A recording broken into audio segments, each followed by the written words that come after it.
আল্লাহ পৃথিবী সৃষ্টি করেছেন সৌন্দর্য দিয়া। এই পৃথিবীর প্রকৃতির অসম্ভব সুন্দর, আশ্চর্যজনক সুন্দর এই পৃথিবী। এত সৌন্দর্য পৃথিবীর প্রকৃতি, প্রাকৃতিক সৌন্দর্য, আর্টিফিশিয়ালি সৌন্দর্য, এইটা পৃথিবী হলো সৌন্দর্যময়। আর আল্লাহ দুনিয়া সৃষ্টি করছেন মায়া দিয়া। দুনিয়া হইল মায়া দিয়া সৃষ্টি। দুনিয়া সৃষ্টি মায়া দিয়া, আর পৃথিবী সৃষ্টি সৌন্দর্য দিয়া।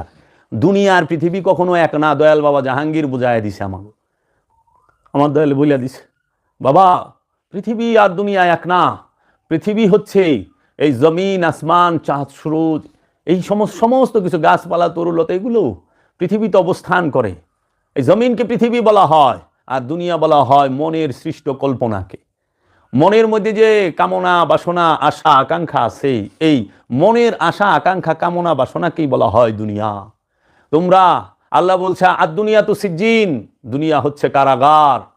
দুনিয়ায় বাস করলে জাহান্নামে থাকতে হবে, কিন্তু পৃথিবীতে বাস করলে জাহান্নামে থাকতে হয় না। এর জন্য সমগ্র সৃষ্টি রাজ্যে যত প্রাণী আছে সবাই তৌহিদে বাস করে। তৌহিদে জাহান্নাম থাকে না, জাহান্নাম থাকে দুনিয়ায়। পৃথিবীতে জাহান্নাম নাই, জাহান্নাম হলো দুনিয়ায়। দুনিয়ায় জাহান্নাম, তাহলে দুনিয়া বাস করে মনে, তাহলে জাহান্নামের অবস্থান তোমার মনে। এই মনে জাহান্নামের অবস্থান, জান্নাতের অবস্থানও তোমার মনে।